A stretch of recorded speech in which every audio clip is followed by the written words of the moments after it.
Good afternoon, everyone. I'm Linda Dixon from the Lexington Veterans Association, and I'm happy to welcome you to a presentation on the heroic and tragic story of the twin submarines, Squalus and Sculpin. We also welcome our fellow veterans who are viewing this program from the Edith Norse Memorial Veterans Hospital in Bedford, Massachusetts. We offer a special thank you to Andrea Vinci, recreational therapist. These programs mean a lot to our fellow veterans at the VA, and Andrea makes viewing them possible. It is now my pleasure to introduce our speaker, Bob Began. Bob Began grew up in Maine, and he has a lifelong interest in naval history. He had plans, of course, to join the Navy, but life had other plans because he was drafted into the Army right after graduation from Babson College.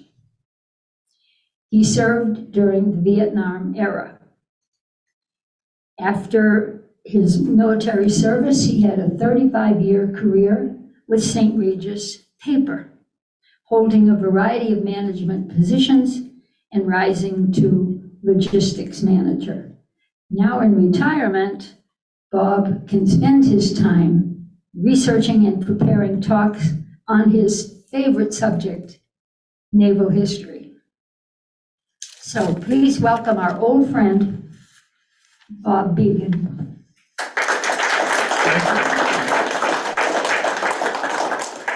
Thank you, Linda. When I first gave this talk, it was simply on the Squalus, the minimal contribution of the Sculpin in the rescue effort. But basically, it was about the Squalus, and it was about the rescue efforts.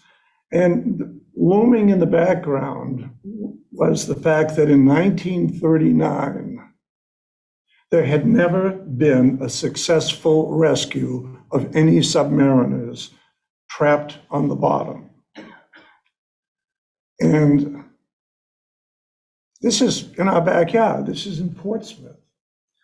So we're going to focus on the Squalus, and then we're going to continue down the line to the Sculpin and the Sailfish.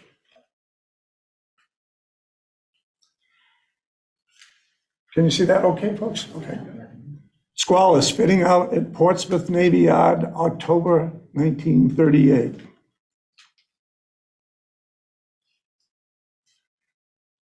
There's another picture of her. She was a fleet class submarine. The S-11 is not her number. That was the hull number. That was the number given to her by the Portsmouth Navy Yard, but that's not the official designation. In May 1939, off the coast of Portsmouth, the newest submarine in America's fleet, the Squalus, she's conducting final dives prior to her joining the U.S. Navy. Built at Portsmouth, the Portsmouth Navy Yard was a major source and continues to be a major source of submarine repair, submarine construction. She would be the latest in American submarine weaponry, engineering capabilities. She's going to be an answer to the growing threats posed by the German and the Japanese navies.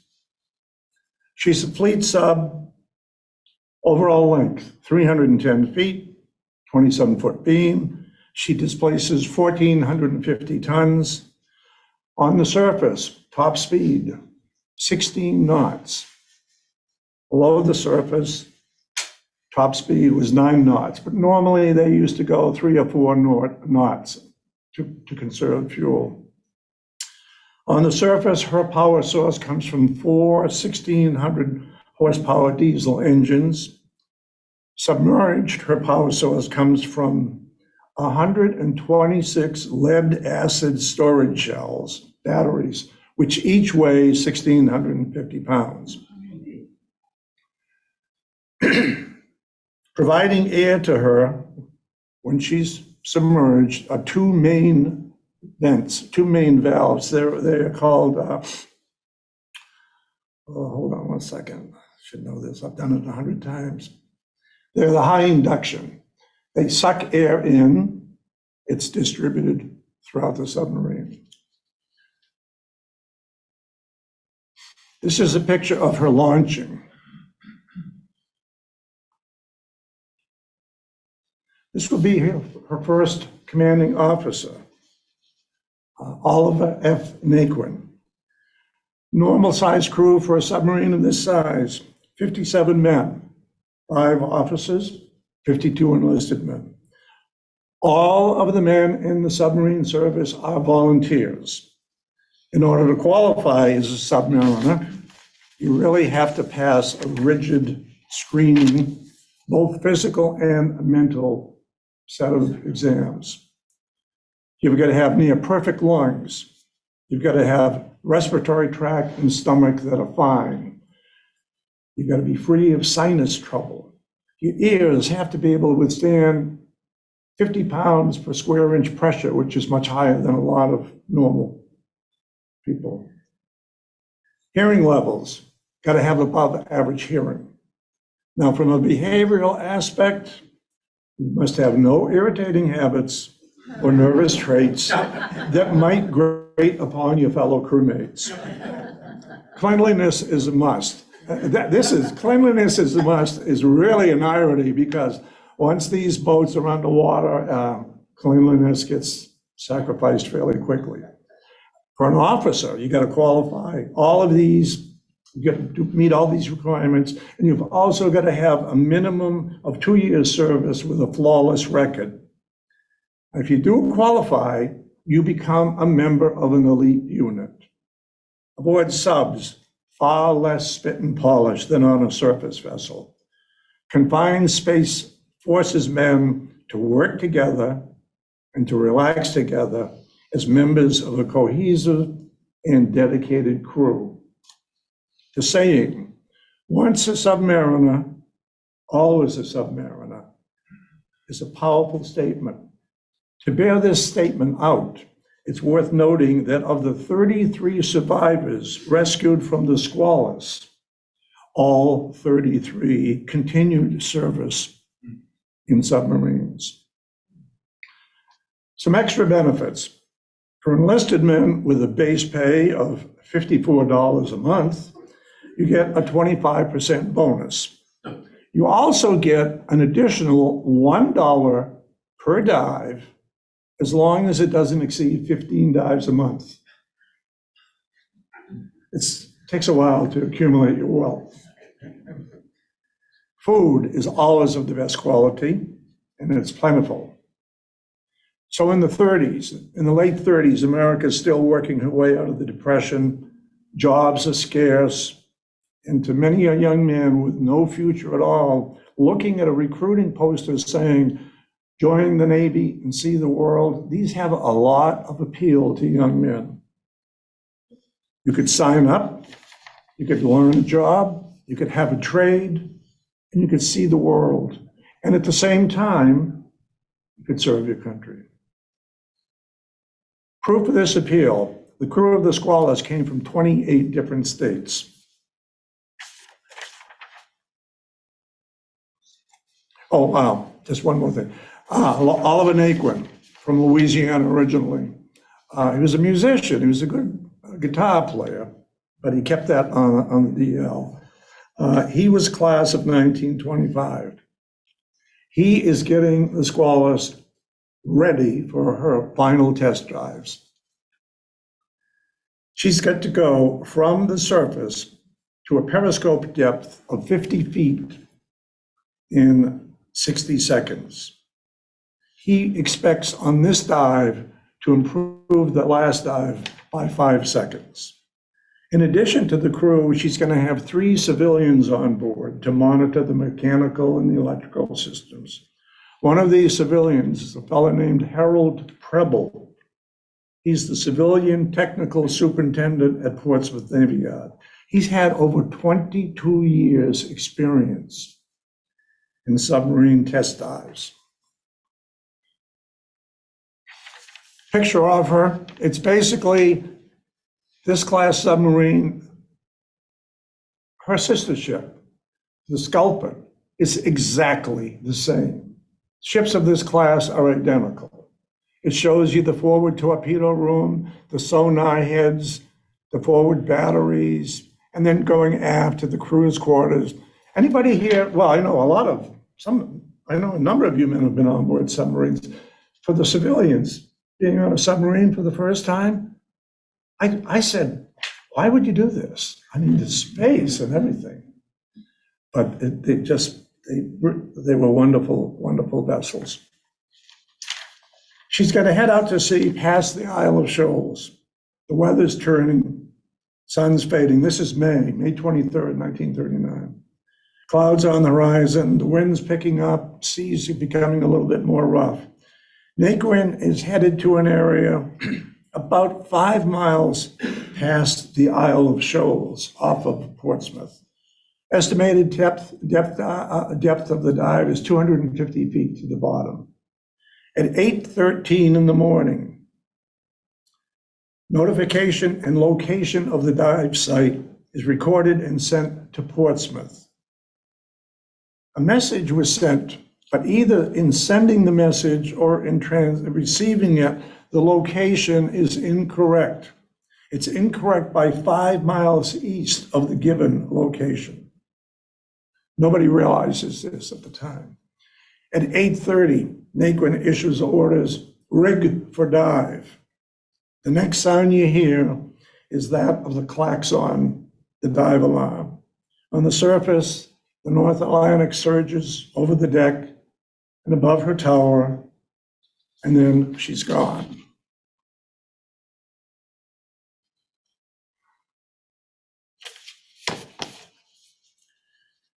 At the beginning of the dive, there are 10 men in the control room. All indications point to a well-orchestrated test dive. Throughout the ship, men are in positions. Procedures are closely followed. Visual indications, gauges, dials, pressure and depth recorders, and the Christmas tree, that visual control board displaying all green lights, confirming that everything is correct. McCann is tracking the time of the dive. At a depth of 50 feet, it looks to be on track. Seconds later, Yeoman Second Class Cooney, he's the control room talker, he's got a headset on. He gets a message from the aft engine rooms. Sir, the engine rooms are flooding. At that second, everyone looks at the Christmas tree. All the lights are green. But somehow tons of water are racing into the engine rooms from the main induction valves. Within moments, the ship starts to sink by the stern. They blow ballast, they try to get her back up, they try to get her stable. It stops the descent for a brief period of time, and she then continues to sink. Throughout the ship, men are trying to stop the incoming leaks. They're closing valves, pipes are bursting. The angle of the descent's increasing. Men have to hang on to anything they can to keep from falling. Watertight doors are being shut and closed in spite of screams from men trapped in the flooded areas on the other side. Lights are failing. They're replaced by emergency lights. The emergency lights cast an eerie glow throughout the compartments. Water is spurting out of valves. It's coming in below decks. She finally settles on the bottom, 243 feet below the surface. The lights are out, she has no heat, and the water temperature outside is close to freezing. Nobody knows for sure the condition of the aft compartments. No communication comes from aft of the control room, the engine rooms, the battery room, the after torpedo room. Voice communication attempts fail. They take a head count. 33 men are forward. Crew is trying to figure out what's happened, and they're also trying to figure out what are we going to do next. There was one realization, that as of 1939, there had never been a successful rescue of trapped submariners. Men going into the submarine service usually thought, probably happens, but not to me. Or, well, at least it would be quick. There were cases of submarines that were lost. The S-4, a submarine, was sunk in December 1927 off Cape Cod. The water was 110 feet deep. No survivors. They could hear men trapped in the submarine pounding Morse code messages, hopefully above to somebody that could rescue them. They heard them for 3 days before they stopped. The S-51, a submarine, she was cut in half off of Block Island. Water was 131 feet deep. No survivors. On the bottom, the crew is trying to figure out the situation. It appears the aft 3 compartments are flooded. There's no communication. It's believed the water flooding the ship came in through the induction valves, even though the Christmas tree lights were all green. Naquin orders the men, remain still. Don't talk more than a minimum. Huddle together. Try to keep warm. Sleep if possible. And above all, remain calm. The lights are out. All they have are 3 emergency lights. It's getting colder. A lot of the men are still wet from the incoming water, and the air is becoming foul. Naquin has several cans of carbon dioxide absorber. He can sprinkle these and ration them around, and they will absorb some of the carbon dioxide. But now his first move is he wants to focus on helping the rescue ships finding the Squalus. He orders the release of a red smoke rocket, which would soar above the water 80 feet and release a big cloud of red smoke. He also releases a marker buoy, which was a bright yellow, 3 foot in diameter buoy that would float to the top, and it had a cable attaching a telephone. And on the buoy, it said, "Submarine sunk, telephone inside." At 10 o'clock, a 3rd rocket's fired. By 12:30, 3 more rockets are fired. None of them yield any sightings. Naquin orders the men, be silent. Do not even talk about your predicament. Done is done. There is nothing we can do here. They will find us. On the surface, Sculpin, her sister ship. Sculpin is just in the area. She was there just to provide communication and just to monitor the results of the dive. She doesn't know anything is happening yet. But she's fairly close to the area where she saw the dive. Suddenly, 300 yards in front of the Sculpin, a 7th rocket bursts. Next, they see the telephone buoy, and they pick it up. Squalus has been found. Using a message, using the phone, the commander of the Sculpin says, "Hello, Squalus. This is Sculpin. What's your trouble?" They hear this on the Squalus when suddenly the line goes dead. On the surface, a sudden wave has pulled the cable loose from the cleat on the Sculpin. She's lost again. And again, part of this problem is the incorrect location given for the dive. On the surface, back at Portsmouth, Admiral Cole, he's in charge of the naval operations. He's going through a routine day, overseeing operations of the shipyard, various submarines on dives, including the Squalus. She's supposed to make a routine test dive, and upon completion, she's going to transmit a message with the results of the dive. Hours pass by with no word from the Squalus. Cole and others become more concerned. They check with the Coast Guard lookout station, which says, yeah, we saw her a number of hours ago, but since then, nothing. Anxiety levels are rising. Something must be wrong. Cole confers with Admiral Lockwood. He's in charge of the entire submarine operation. And Cole says, what's the status of the Falcon? The Falcon is an ex-minesweeper converted into a submarine rescue vessel. She's stationed in New London, Connecticut. She's one of the first rescue vessels developed by the Navy specifically to rescue men in situations like this. She's got everything you need for a successful rescue. She's got a recompression chamber, she's got compressed air lines, she's got electric cables, telephone lines, everything you need to get help to somebody trapped on the bottom. She also carries a contingent of the Navy's most experienced divers and all of their equipment. That's the good news. Bad news is she's small, she's slow, she has minimum space for all the miles of lines and hoses. Due to her small size, she's only 1,600 tons. She's difficult to maintain in a fixed station, but she's dispatched at once. This is the newspaper headline. 1939, when word gets out that there's a sub stuck on the bottom, everybody follows this story. The New York Times, Boston Globe, all of the local papers across the country know about this.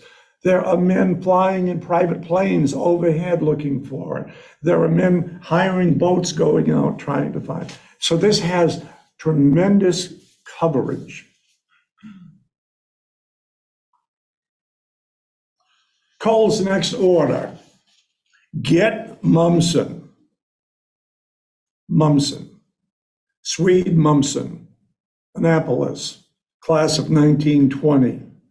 His first 2 years were on a battleship. He didn't like it. He loves the world below the surface. He spends his entire career dedicated to submarine rescue, diving techniques, operations, design of equipment, and without any doubt, he will be responsible for numerous submariners' lives being saved as a result of his theories, his experiments, his trials, and his vision. He's also a guy who tends to buck the system or bypass the chain of command.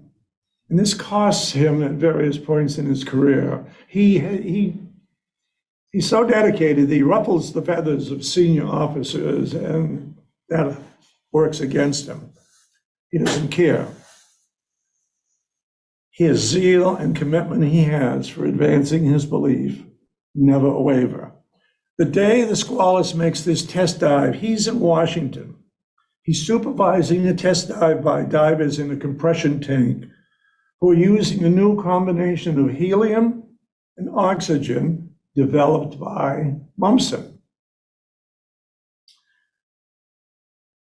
As you go deeper and deeper, I'm being really simplistic here because we have experienced divers here, but in a nutshell, as you go deeper and deeper in the water, you become more disoriented, the pressure has an adverse effect on you, and all sorts of things happen, you lose focus. One of the things he works on is a different formula to help you breathe and remain functional. So he's at the Navy Yard, he gets the call. This is an opportunity to put into action some of his work in rescue for the past 14 years. He's on a flight. He also takes his two best, most experienced divers with him. And he's thinking about all the past tragedies. And he recalls the despair of the realization that, quote, there was nothing you could do. Well, this is his chance. Here's a picture of him. He invented the Mumsen lung. The Mumsen lung would allow men at a certain depth to escape through the escape hatch of a submarine and escape and avoid the difficulties of the various depth, pressure, and everything. Here's a sailor with one on. Behind him, you can see the escape hatch. So here's the Falcon. If you got to pick one ship, old and slow and squat, this thing might earn her money quite well. There are other ships along the area on the surface looking for her. They're going back and forth in a circle. One of them is a tugboat, the Pennacook. She's going back and forth. This shows you how primitive things were in 1939. No radar, minimal effective use of sonar. The plan to find the Squalus is the Pennacook is going back and forth, dragging a chain with an anchor on it, hoping to grapple. Back and forth, back and forth. Number one, she's starting off 5 miles away from the right location. So they expand the search area. There's other vessels, the Wyandotte, the Chandler, and Coast Guard cutters. There are Coast Guard planes circling. The weather's turning bad and the seas are rising. Fog, heavy winds. But at 7:30 that night, Pennacook succeeds in hooking onto the Squalus. I mean, this is the needle in a haystack. This chain, actually, at the end of it, has a small anchor. They originally started with a grappling hook, and then they've got an anchor. And the anchor latches on to one of the railings on the sub. More good news follows. With the projected arrival, the Falcon should be here by 4 a.m. A communication line is established between the Wyandottes oscillator, one of the ships on top, and the Squalus by having men hammer out in Morse code. They pound each letter 3 times and the sound transmits. They get a message to the surface from,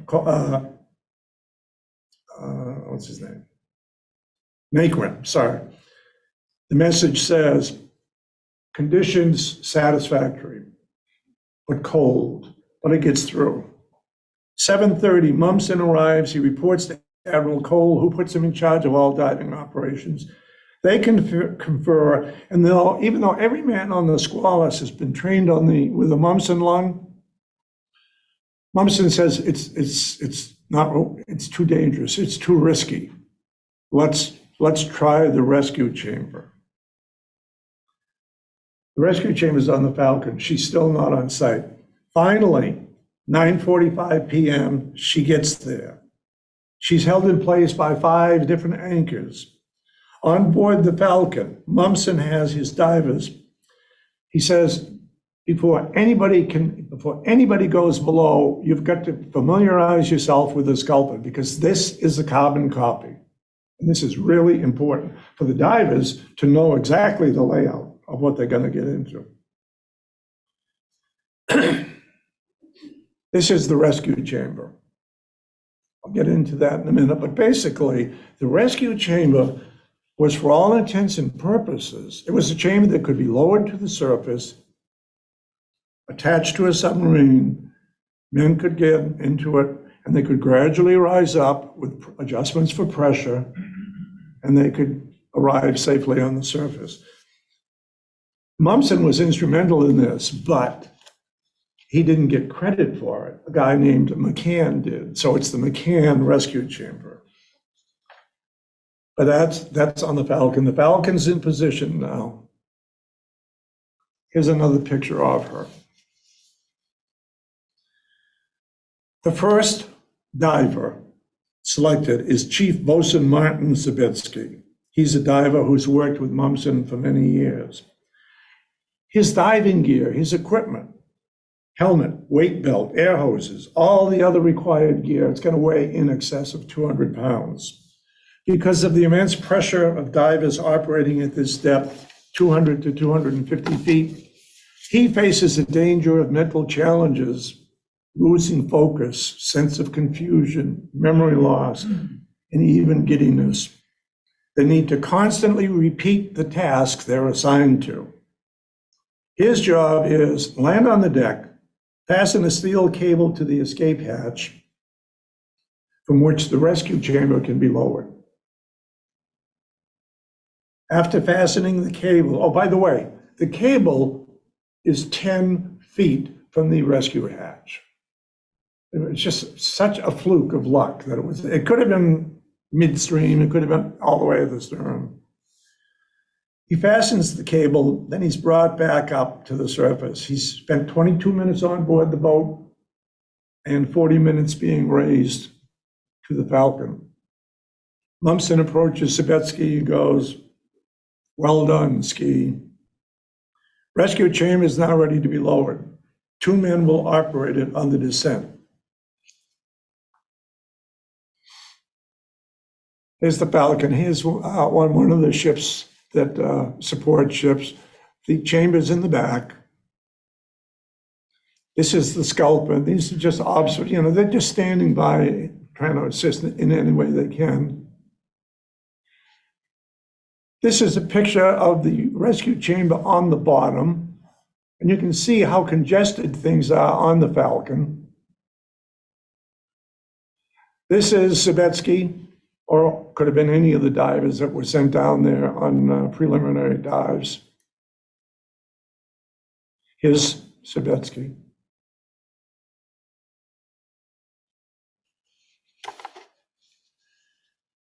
Two men are going to operate the chamber. I've got another picture of it. And they will bring it down. They will be in the top of the chamber. Lumsden's concerned with how many men he can carry in one trip. The first trip is going to hold 7 men. First man aboard is the civilian.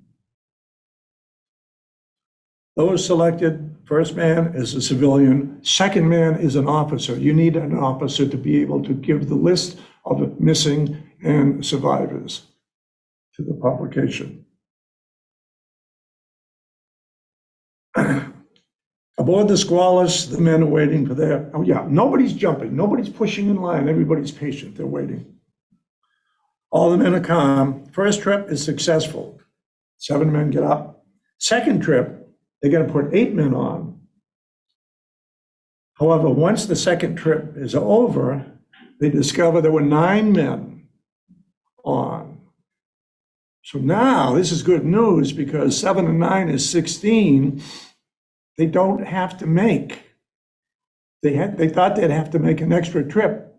They'd have an 8 and 8, but they're okay. So they only need to make 4 trips. Things go well on the third trip. On the fourth trip, the cable starts to fray. They are petrified on the way up. They freeze things. They have welders fix the cable. I'm racing through here, but in a nutshell, they rescue 33 men. Never before had that happened. They'd been underwater for 39 hours. Lumsden's commitment, dedication, and vision is directly responsible. Pictures of the rescue chamber coming up. Now, what do you do with it? The Navy wants the sub back. They wanted to, the Navy wanted to have a second attempt at rescuing men in the aft compartments. And Lumsden said, this is really dangerous, and he was very, very hesitant to. He said, we'll try once. They do lower the chamber. They crack the escape hatch from the submarine, and it's full of water. There is no chance anybody's alive, so they come back up. Then Lumsden says, close the hatch and come up. What remains to salvage? She's stuck in the mud, half full of water, fuel tank's full. She's longer than a football field, weighs over 1,450 tons. How they're going to raise her out with these huge buoys, and they would bring her up to a certain level and bring her forward, bring her up to another level, bring her forward. But it was an extremely difficult salvage job. This is where the bow crashed through the surface, and one of the attempts to raise her. When Roosevelt saw this, he said, it's like a sailfish bursting through the ocean. Here she is, she came up and then she sank again. You can see the bow is forward, all the other ships are there. She's risen. She's at the top. Those are the pontoons that they would use. Here's another picture of her. And the lifeboat, and the whaleboat at the bottom, the man holding on with the one hand, raising his arm up because she came up so, one of the pontoons came up so quickly, it almost hit the boat and knocked him over. That's Mumson. They're towing the pontoons and her back to the Portsmouth Navy Yard. These are the pontoons. Here she is. Number was 192, damaged topside. This is the control room, torpedo room, forward torpedo room. This is before she's been refurbished. She's in dry dock. This is Mumson at the end of his career. And this is all of the survivors of the Squalus.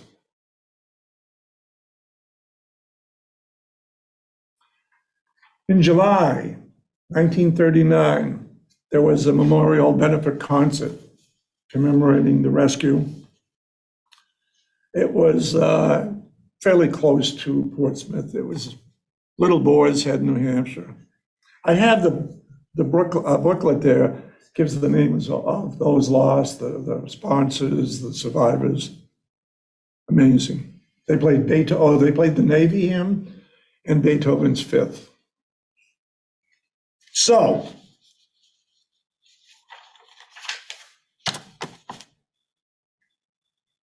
Mumson's work spurs much more focus on divers and training and rescue work, and it continues the establishment of the Naval Training School established in 1942. So that's part one of this story. We okay for time? Okay, thanks. Somebody starts throwing things at me, I'll know. February the 9th, 1940, Squalus is renamed as Sailfish. No sailor in his right mind is going to want to serve on a ship that has already sunk once. Yeah, even I can fathom it. FDR was quoted, she reminded him of a fighting sailfish when she burst through the surface during her rescue operations. She's commissioned on May 15th, 1940. She is going to be under the command of Lieutenant Commander Morton Mumma Jr., class of 1940. On January the 16th, 1941, she is headed to the Pacific to be stationed at Pearl Harbor. This is January 41. No sign of war. It might happen, might not, but we're still deeply in peace, at least mentally. Mama is adamant that there will be no mention of her past as the Squalus. That and any mention, any story about her, even her name, would result in harsh discipline. He is so paranoid about this, he would even refuse permission to Captain Oliver Naquin, her former captain on the bottom, to go aboard her at Pearl Harbor. As rumors of war are getting closer and closer, as we're getting closer to reality, Mum says demanding total readiness and total performance from all officers and the crew. He's ready for war. He has a meeting. He tells the gathered crew and the officers, once war comes, I will be one of the most cold-blooded leaders of attack, And if any of you are afraid, now's the time to get out. Following the attack on Pearl Harbor, most subs in the Pacific are shifted from the Philippines to the Asiatic Fleet, which is based in Manila. So here's the Sailfish. Here's her sister, the Sculpin. They were moored side by side at Pearl Harbor for a while. But I mean, if you look at them, they're twins. 1 week after Pearl Harbor, December 13th, 5 days, whatever, Sailfish comes in contact with 2 Japanese destroyers that are protecting a convoy. She fires 2 torpedoes, no confirmed damage, no sound of any explosion. The destroyers commence depth charging, 18 to 20 depth charges resulting in minimal damage. Mum is in the control room. He becomes highly nervous and agitated. As the depth charging continues, he literally has a breakdown. He says to the executive officer, "I am locking myself in my cabin, you ought to take control." Sailfish makes it to Manila, December the 19th. 2 days later, she starts her second patrol. She has a new captain, Captain Richard Vogue. America is so desperate for heroes. Mama is awarded the Navy Cross and credited with the sinking of the destroyer, which did not happen. The first 4 months of the war in the Pacific, numerous setbacks, not only for us, but for the Royal Navy, for Australia, for the Dutch forces. Guam, Wake, Hong Kong, Malaya, Singapore, Corregidor, the Philippines. We lose them all. The Asiatic Fleet is a cluster of old, limited American warships, American, a few British, and a few Dutch ships. And they're constantly on the retreat. Submarines have to go from Pearl Harbor or the Philippines to Java, and then from Java all the way to Australia to be safe. They're losing the submarine tenders and the resources that the Philippine base in Java could offer them. And all of this extra distance is consuming more fuel and more time and taking them further and further and further away from the enemy. First 4 months of the war, numerous problems surface amongst the submarine branch. Number of different varieties of problems. The pre-war doctrine that submarine commanders were taught and made to adhere to stressed caution. Whatever you do, don't get observed, don't get caught on the surface, don't get too close to the target, and don't waste torpedoes on tankers and on freighters and on destroyers. The submarine's job is to go after the battleships and the cruisers and the aircraft carriers.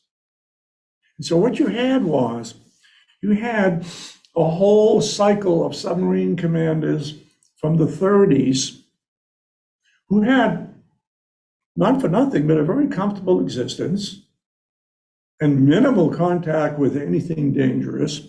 The government was so flinty, they did not want to use torpedoes to practice. No. They would use dummy torpedoes. So you had, the American torpedo was a triple handicap for an American submarine for the first year and a half. It was embarrassing how long it took to solve this.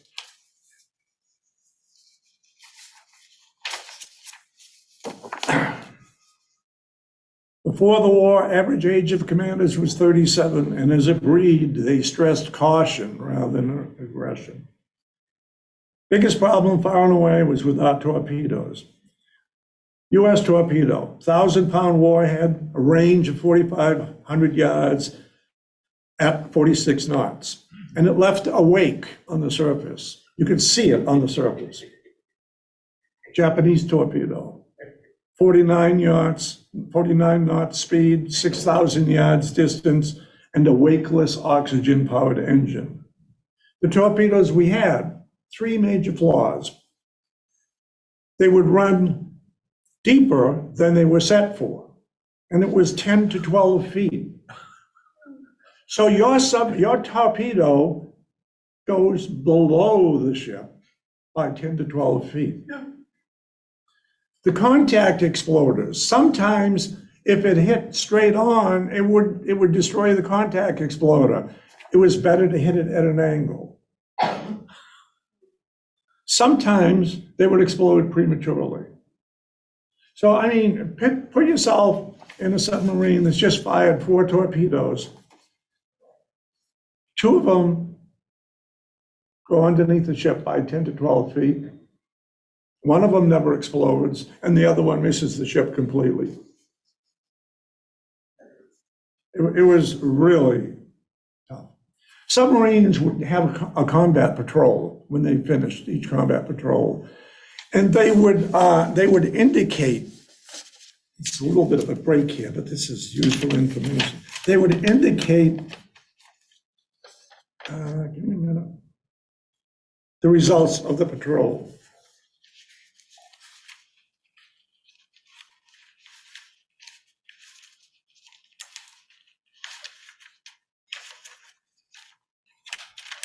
You know, when you're looking for something.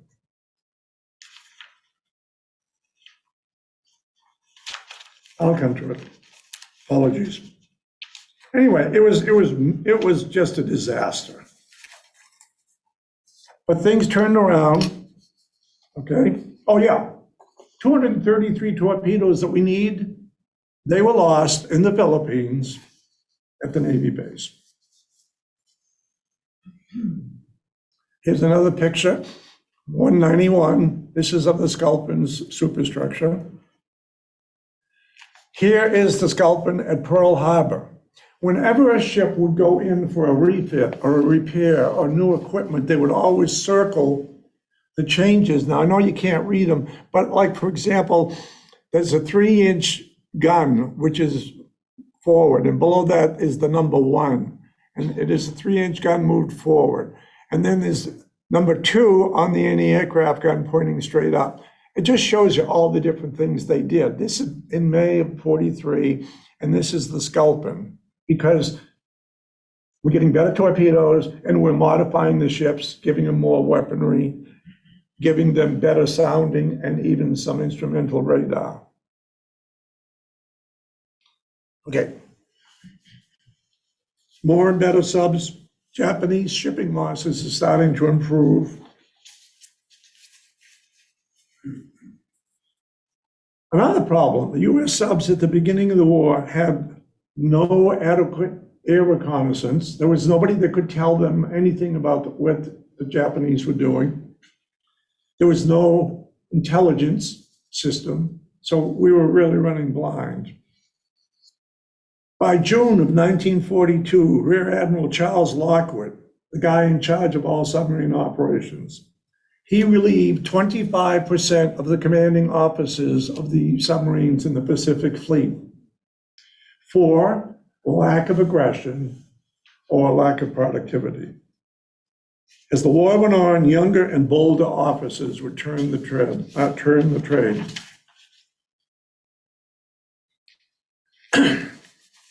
Okay. We'll get to it in a second. November the 5th, 1943, the Sculpin is starting her 9th war patrol. She's at Pearl Harbor. She's headed for combat. She's past the overturned hull of the Oklahoma. She's listening to a Navy band playing Aloha and Sink 'Em All. Aboard her is her new captain, Lieutenant Commander Fred Conaway. He's 32 years old. He would replace Lieutenant Commander Lucius Chappell. Chappell, he had led the Sculpin since the beginning of the war. He had led her on 7 combat patrols.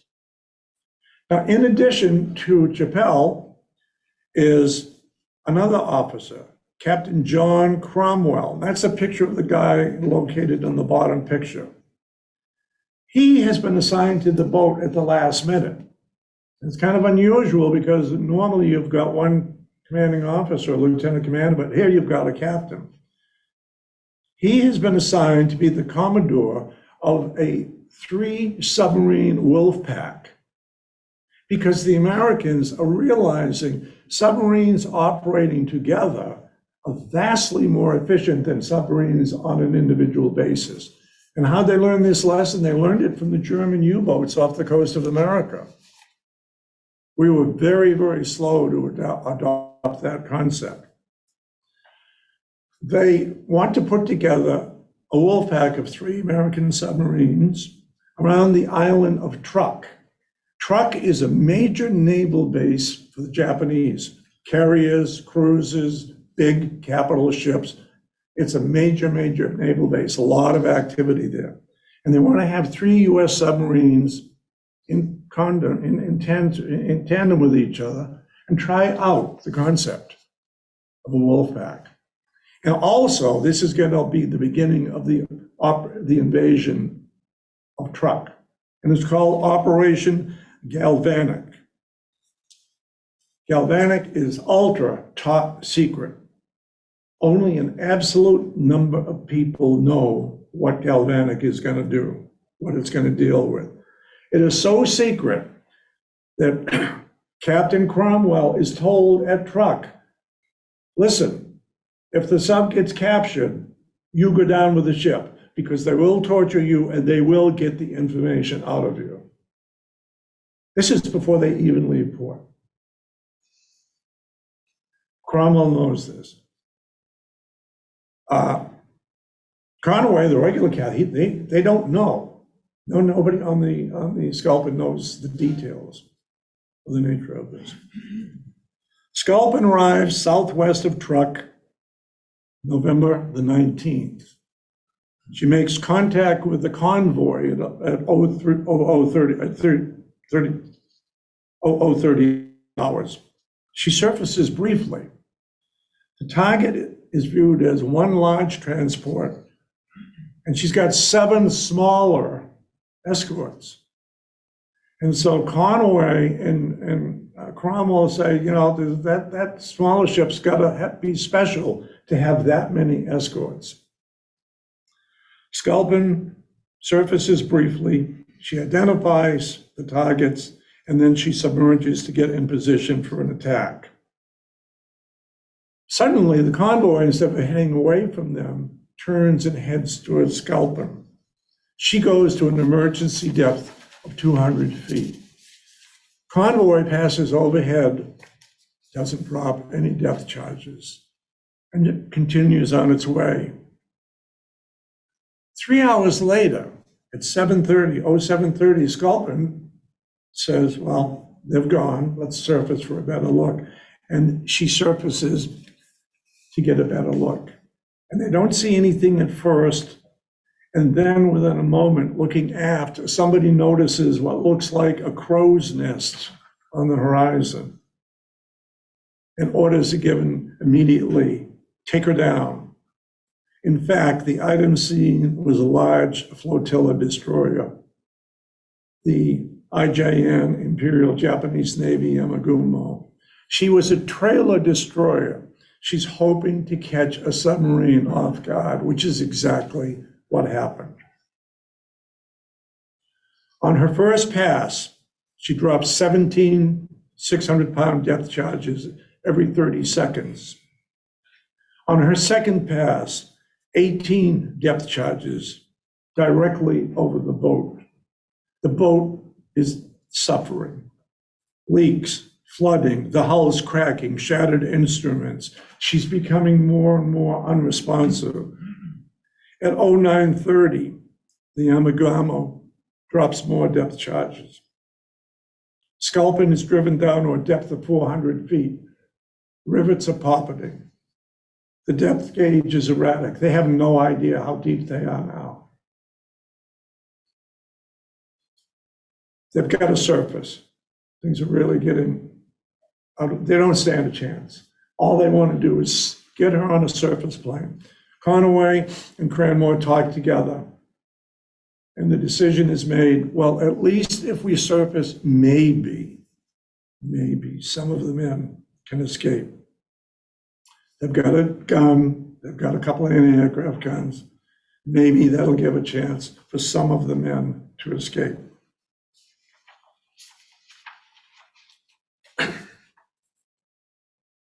Damage to the sub is complete. She's her sonar, she's without ears. Conaway realizes she can't take any more. He orders the gun crew to man the deck. Again, part of this logic is surface, maybe some of the guys can escape. Due to the highly classified plans regarding Operation Galvanic, it's essential for the boat to be destroyed, thus preventing any loss of classified material. This decision is in accord with Captain Cromwell's orders from Pacific Command to, quote, go down with the ship to avoid capture. Sculpin surfaces at about 1300 hours. She receives several hits in the conning tower, which kill a number of men immediately, including Commander Conaway. Captain Cromwell was last seen sitting, looking at a picture of his wife as the order was given, emergency speed followed by abandoned ship. At about 1500 hours, the Yamagumo will pick up 41 survivors, 3 officers and 38 men. She'll bring them to Truk Atoll. They are beaten and questioned for 10 days. Then the decision is made to split them into 2 groups and place them aboard 2 aircraft carriers destined for POW camps in Japan. This is Lucius Chappell. He was the captain of the Sculpin in happier days. Here he is with the Sculpin's battle flag. This is the executive officer of the Sculpin.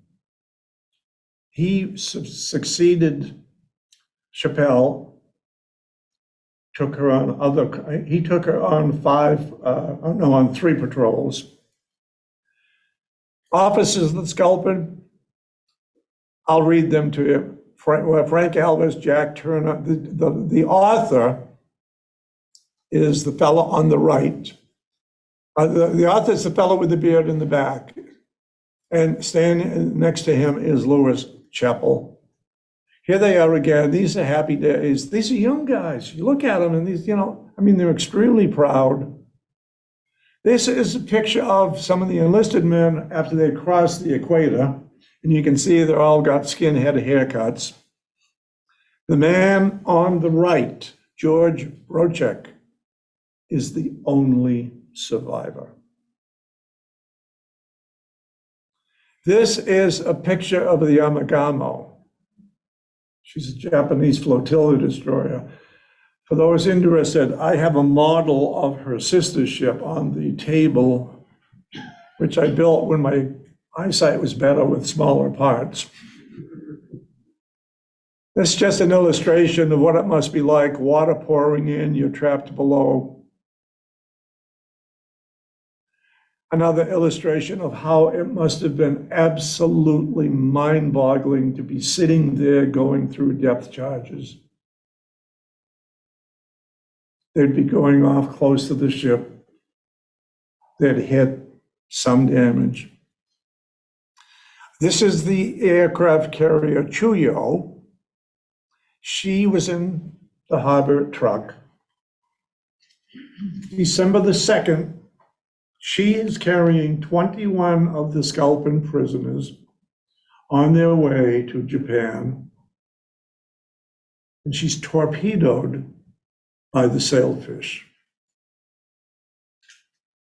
The irony of the ship that helped in the rescue of this ship being sunk by this ship. I mean, it's the fortunes of war. You never know. You never know. There's never any rhyme or reason.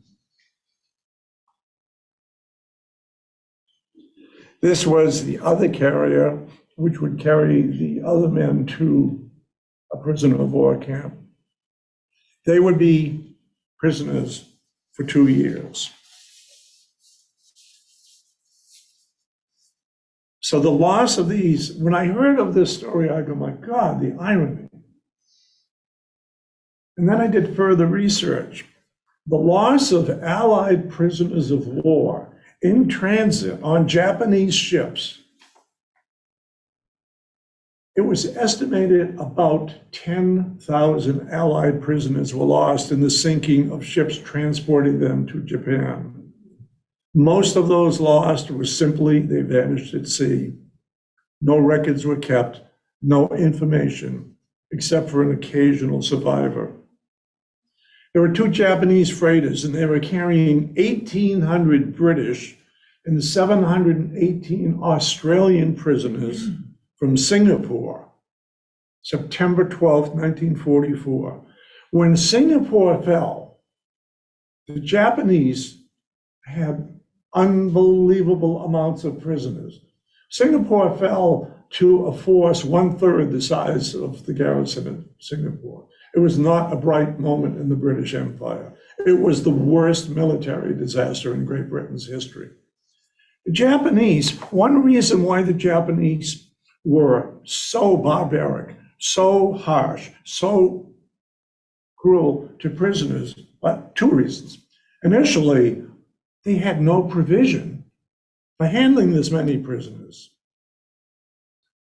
And secondly, and more importantly, surrender was absolute disgrace to a Japanese military person. The right thing to do.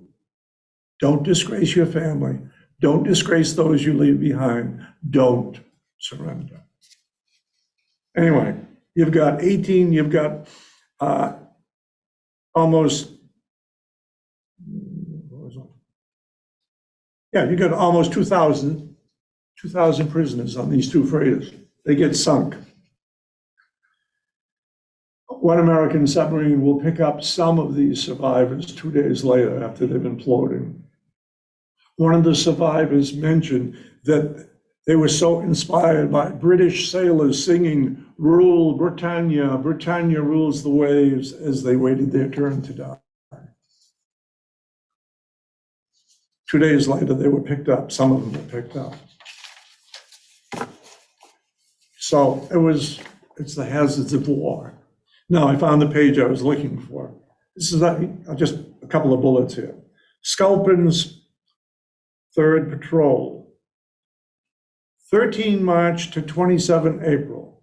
Number of men on board, 63 enlisted men, 6 officers.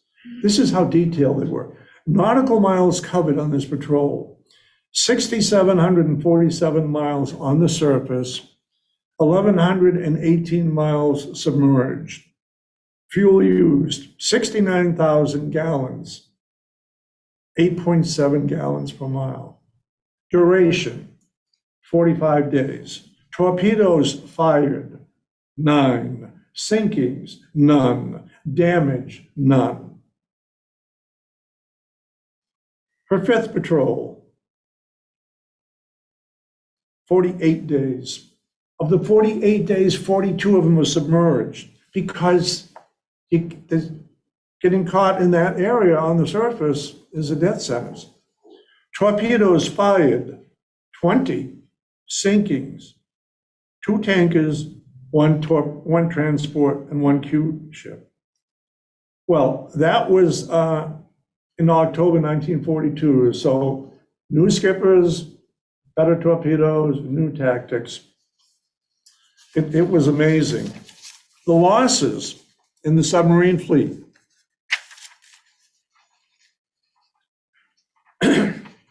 52 US subs are lost during World War II. They're still on patrol. They sank 22,117 Japanese ships. 1 out of every 5 submariners was lost. 375 officers and 3,131 enlisted men. That was the highest loss rate of any branch of wartime forces. It was the silent service, you know, they just deserve as much credit as you could possibly muster. That concludes my talk, and I'd be glad to, if anybody still wants to stick around. Questions?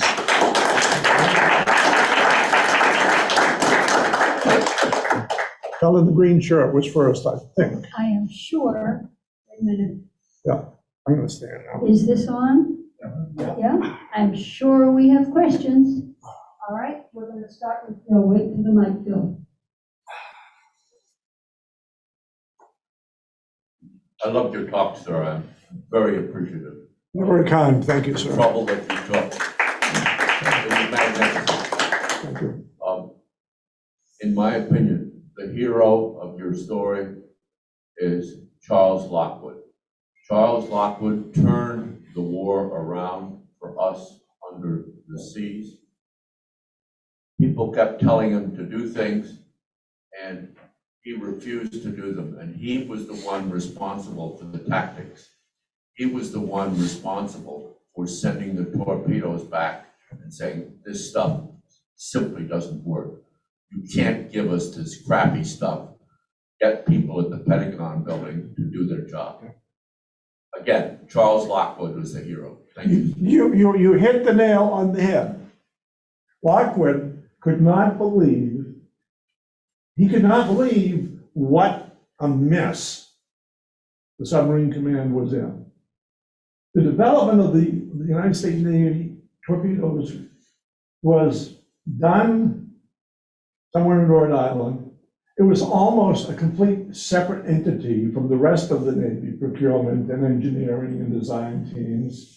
And there was, yeah, it was terrible. And it took a long time to get it fixed. But Lockwood, when I said he got rid of, he took 25% of the submarine captains and said, that's it, you're reassigned. And what they found was, not only in the submarines, but you know, if I had my brothers, I would have liked to have been maybe 25 as an officer in the American Navy, say in like 1928 to 1940. It was a pretty good job. Whites and, you know, none of these pesky brown, black shoe guys. It was, you know. But as the war went on, you got all these fresh horses, and they weren't so concerned with a career. They wanted to get the war over and get the hell back home. And that attitude really made a sweeping difference. But I concur completely with you on a lot. Thank you, sir.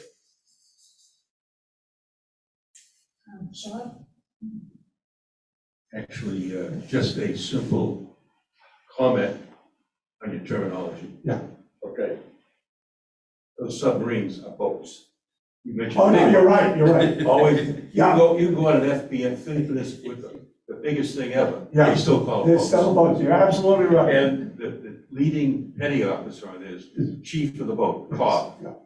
You're right. The other comment you made about, you know, these people, how they get qualified, they come on board. The word qualified in submarines is a big thing. That's where you get your dolphins. Oh, yeah. And when you come aboard, you get your qual card. You stick in your back pocket, which means you got to check out and everybody will be firing a torpedo, doing the sonar, everything. Yeah. And if they catch you, and prior to being qualified, you're known as a non-qual puke. Yes. And last, And that's being charitable. and last, very important, they are not submariners, they're submariners. Wow. Like subhuman, you don't know, not submariners. I gave this talk about faux pas. I gave this talk at the British Officers Club of New England, and talk about a fun-loving bunch. So I said, yeah, submarinism is, I said, submariners, if you would, please. Anyway. Next. Yeah? I have a question about war losses.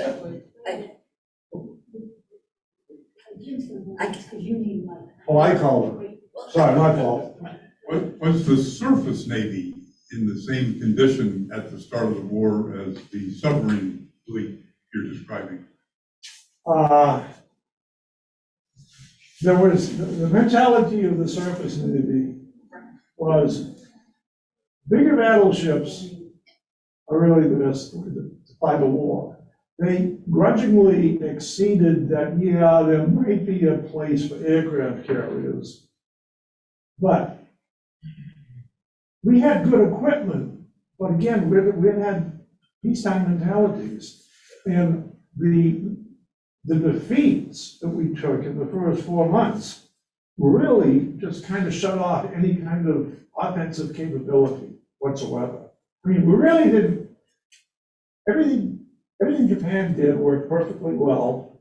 They stumbled a little bit at the Battle of the Coral Sea. That's the first place where they get kind of help things to withdraw. A couple months later was Midway, and then things really turned around. I think what helped the American Navy was the industrial capacity of this country to build new weapons and the flood of manpower that we had. You had to change. It's not like a lot of the American Navy leadership had a lot of combat experience. The last war was 1918, so. But I think, I think they did the best they could, given the limited circumstances. I mean, 1945, it was like Grant taking Richmond. If you take the kamikaze out of the picture, it was pretty bleak for the Japanese performance.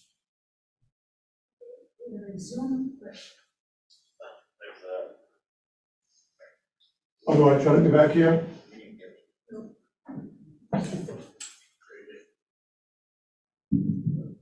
There's a question on Zoom. Could you repeat the diagnosis of what caused the Squalus to sink? Oh, the Squalus sank because somehow the induction valve, which was green on the Christmas tree, indicating that valve was shut, somehow water got into the sub through that biggest opening, and that's what caused it to sink. Now, the Navy Yard was somewhat hesitant to give that 100%, but general consensus was that was the problem. Yeah, I just have a quick question. We're talking about losses in submarine warfare. Yeah. And I've been following that for quite a while. I have an interest in subs. I understand that the Germans lost about 97% of the. I think it was 87. Was it 87? Yeah. I thought it was. What about the British losses?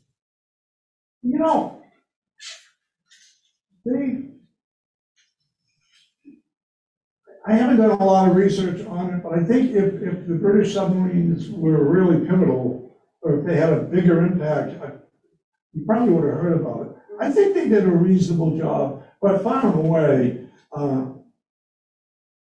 the Germans, there was really no chance for British submarines to use the Atlantic. It was a German pond, and there weren't any German surface ships there.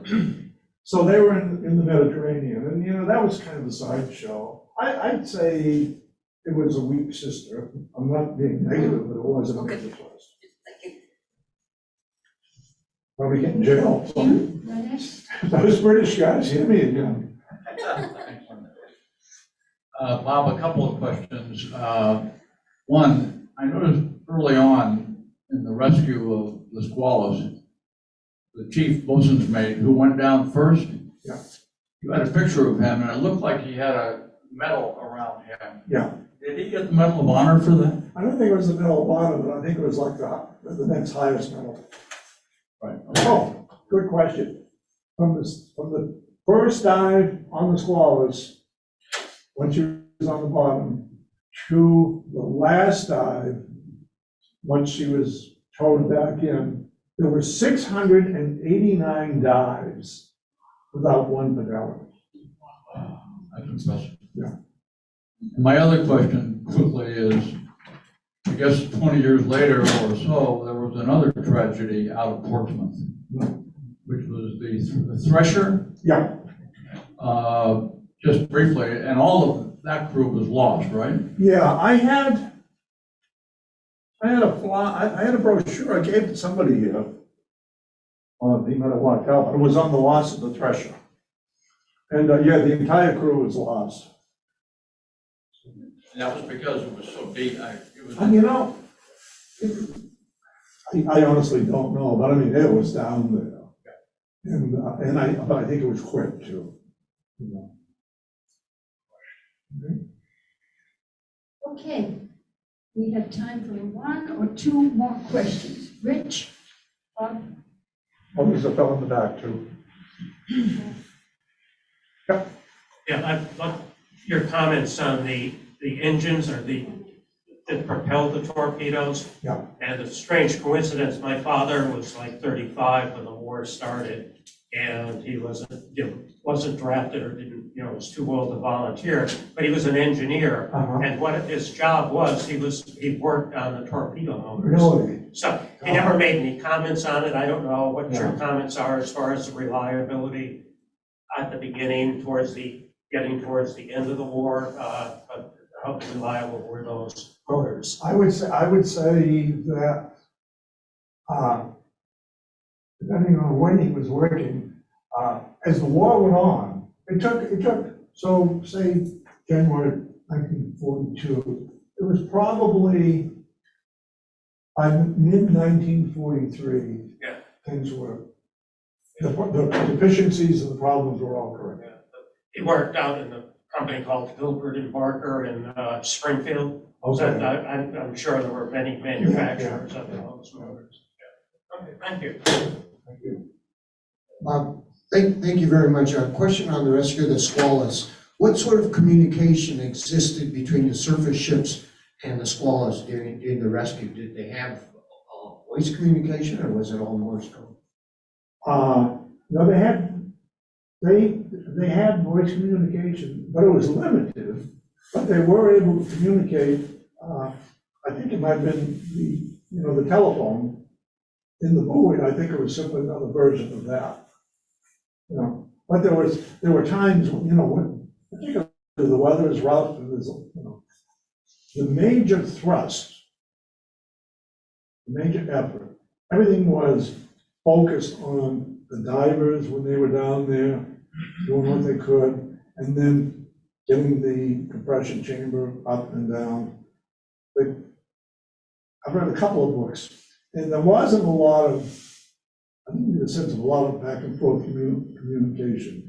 Things were open in an emergency, but they were pretty stoked. Oh, who do you think was the last person to leave? Captain. Yeah, and it was, SOPs, huh? SOP, standard operating Yes, procedure. yeah, and it was, Portsmouth, I gave this talk in Portsmouth and talking about walking into the lion's den.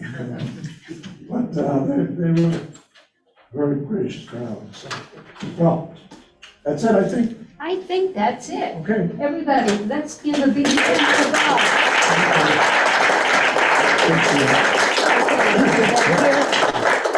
Okay.